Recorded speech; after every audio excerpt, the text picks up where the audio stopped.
AP రాజకీయాల్లో ఇప్పుడేం నడుస్తోంది? రైల్వే కోడూరు జనసేన ఎమ్మెల్యే అరవ శ్రీధర్ సెంట్రిక్గా హాట్ ఎపిసోడ్ సౌండు రీసౌండు అన్నట్టుగా కుమ్మేస్తోంది. మంగళవారం అంటుకున్న ఈ మంటలు ఇవాళ బాధితురాలు మీడియా ముందుకు రావడంతో మరింత పొగలుగక్కుతున్నాయి. పొలిటికల్ టర్న్ తీసుకుని దుమారం రేపుతోంది ఇష్యూ.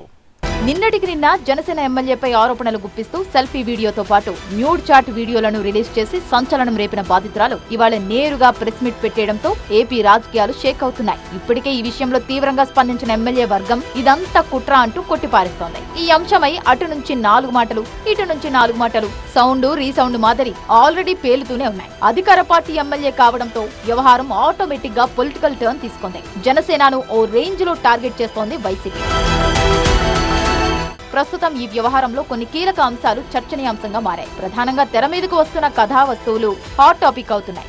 ఎవరి వర్షన్ వారిదే అన్నట్టుగా సాగుతున్న ఈ వ్యవహారంలో ఎవరు నిజం, ఏది అబద్ధం అన్నదే సస్పెన్స్ గా మారింది. తనకు ఎమ్మెల్యే అన్యాయం చేశారంటున్న బాధితురాలు శిక్ష పడి తీరాల్సిందేనని డిమాండ్ చేస్తున్నారు. నష్టపరిహారాలు ఇవన్నీ చెప్తున్నాను, నేను మీకు ముందే చెప్తున్నాను. ఒక్క రూపాయి కూడా నాకు అవసరం లేదు. ఆడి నుంచి ఆడింత చేసినందుకు ఆడికి పనిష్ అవ్వాలి, అంతే అంతే. ప్రెస్ మీట్ కాదు సార్, మీకున్న డౌట్స్ క్లియర్ చేయాలి.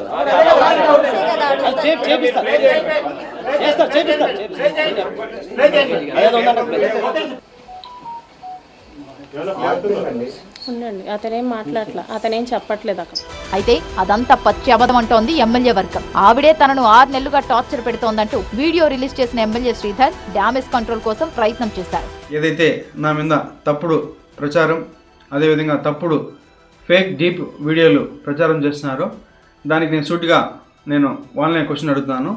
నేను 2021 నుంచి సర్పంచ్గా 3 years కంటిన్యూగా సర్పంచ్గా పనిచేశాను. సర్పంచ్గా పనిచేసేటప్పుడు నా విలేజ్లో కావచ్చు, లేకపోతే పక్క పంచాయతీలు కావచ్చు, మండలంలో కావచ్చు, ఏ రోజైనా శ్రీధర్ ఇలాంటి తప్పులు చేస్తాడు, శ్రీధర్ పలానా తప్పులు చేస్తాడు, తప్పుడు వ్యక్తి అని నిరూపించండి.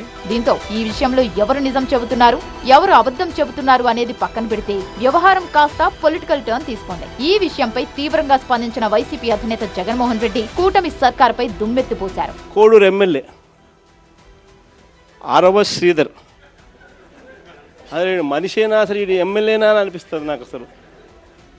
అసలు ఈ అరవ శ్రీధర్ అనేవాడు ప్రభుత్వ ఉద్యోగి అయిన ఒక అమ్మాయిని భయపెట్టి, బెదిరించి, రేపు చేసి, హెరాస్ చేసి, స్వయంగా ఆ అమ్మాయి తనకు జరిగిన అన్యాయాన్ని కూడా ఏకంగా సాక్ష్యాలు, ఆధారాలతో సహా బయటపెట్టింది.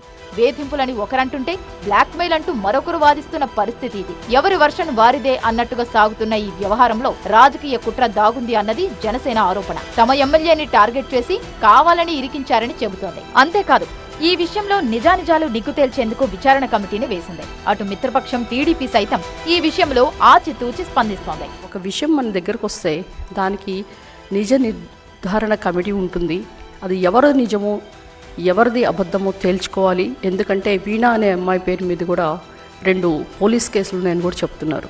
సో ఏది నిర్ధారించకుండా ఇమ్మీడియట్ డెసిషన్స్ ఎప్పుడు తీసుకోకూడదు. కనుక ఈ విషయాన్ని జనసేన పార్టీ పరిశీలిస్తుంది.